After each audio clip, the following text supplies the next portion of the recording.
growing up. One of my favorite songs by one of my favorite artists, sang passionately and eloquently about giving his all to a woman who he wasn't sure was actually committed to the relationship or to the moment. And I wondered, instead of giving his all, why wouldn't he be retreating? Why wouldn't he be pulling back? At least I thought that years later as I reflected on the song. Back then, it just seemed like a powerful love song of expression of emotion and wanting this woman to know how much invested that this favorite artist, one of the favorite artists of mine, was. But years later, fast forward and you think about it, after going through my own set of experiences, I wondered, shouldn't anyone in that predicament pull back and retreat opposed to giving their all to a situation where there's lack of clarity, lack of honesty, lack of respect, lack of honor, and most importantly, lack of communication?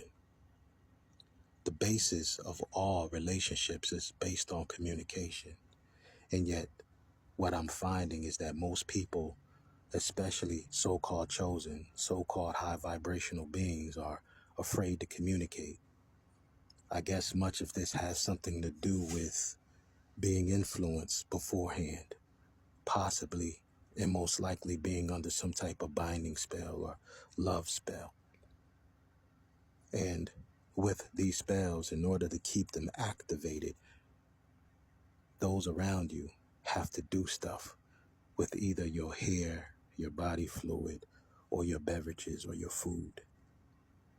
And because most people believe that everything is normal and fine in their day-to-day life and that everyone around them is who they appear to be, which couldn't be further from the truth, they won't know that their environment is a danger zone, that their environment is compromised, that the people around them are compromised. If you don't believe in something, regardless if you have experience with it or not, that makes you a prime candidate to be susceptible to spell work, hexes, curses, evil eye, binding spells, love spells, because you believe that all you need to do is pray and, say the names of your particular Messiah or Savior, and that's all, that's it. When in actuality, the whole process of exorcism and healing and placing hands and being anointed is tapping in to other sources of power from spirit, from the unseen realms, which means even if everything is not spelled out, which when you're dealing with surface level religion, when you're dealing with symbolism and allegory, when you're dealing with just a flat out storyline, right? That's read from cover to cover, black and white. It doesn't go intricately into detail on what encompasses being able to perform an exorcism, of the training that had to be done beforehand in the secret or sacred mystery school systems that was built on this planet by various beings such as Zahutwi or Thoth or Hermes or Melchizedek, Archangel Michael and his sacred and secret mystery systems, which I seen earlier today. Somebody said Melchizedek was a fallen angel. Melchizedek is the same as Archangel Michael, Meliki Sedek. And he had his sacred mystery systems that Yahshua Messiah was initiated after the ancient the ancient mystic order of Melchizedek. But then you had ancient Egyptian orders and sacred mystery schools from Hermes or Thoth or Zahutwi. So the whole process of being able to perform an exorcism or to use spiritual gifts comes with learning, initiation, going through a process of learning how to activate these inner gifts and abilities, knowing the steps to take, usually by way of lineage and bloodline and ancestry that's passed down with various spiritual gifts, practices, and knowledge. on how to protect and defend spiritually. That gets passed down the knowledge of cultivating herbs. Some are into the more extreme of animals and things of that nature and blood, but there are others who don't practice the darker arts or the darker side. There are those who simply use nature and plants and herbs and are more into a more, mellow, more light, more positive. Some refer to it as white magic versus dark magic. Even there's a whole misconception there.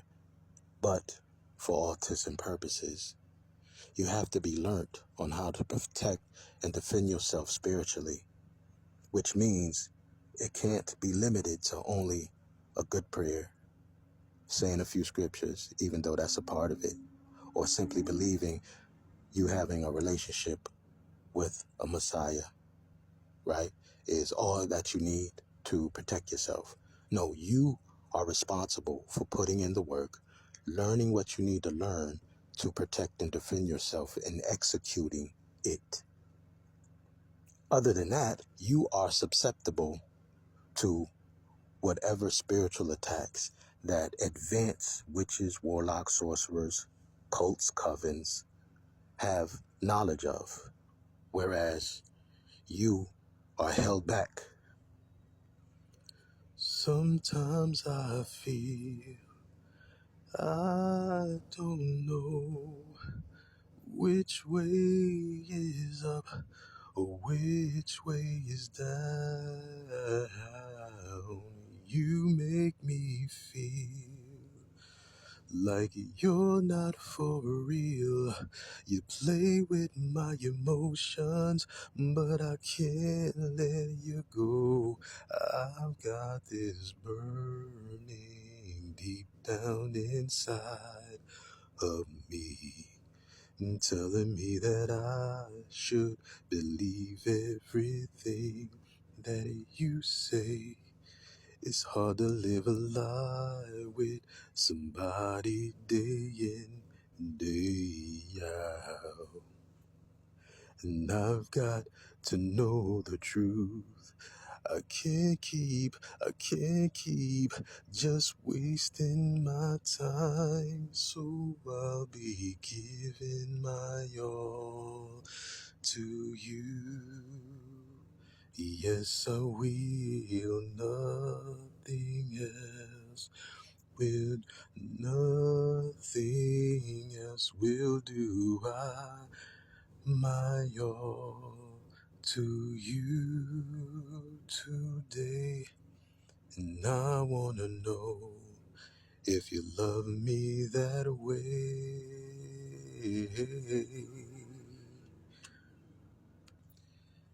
If they're not willing to communicate, they're not for you. If they're unwilling to make their feelings known and express themselves to you completely and honestly, directly and not indirectly, they're not for you. If communication is a problem, or if they hide how they truly feel, then chances are they chose to go a different direction. It's best to take heed to the signs. It's best to take heed to the behavior and the intentions that you are given or receive, because people will lead you astray and drag you along as foolishly as you allow them to. Pay attention to the signs that people give you. Believe them when they show you very little respect, honor, and regard for your overall well-being, for you having clarity, for you being respected, and them giving you the same honor, respect, and trust that you gave them or are willing to give them. Don't let these people play in your face. Don't let these people come back and return with a fake story, a fake apology, only after karma in their spirit team in the divine shows them what they were already warning them ahead of time, that they chose not to believe, right? They had to test the waters and learn the hard way, and now they want to pop back up with a fake apology only because things have failed. They failed to sacrifice you. They failed to get the life insurance money. They failed to steal your inheritance. They failed to see your demise, and now they love you so much. They want another opportunity with you so bad. They want to be with you so bad.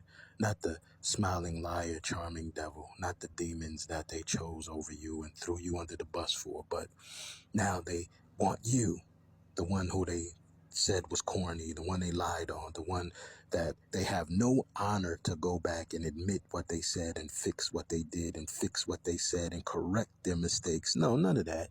Just spell work, more lies, more trying to take you out while maintaining a false illusion. If they don't communicate, they're not for you. If they're not honest and trustworthy and respectable, they're not yours. They're not your divine partner. They're not for you. Walk away.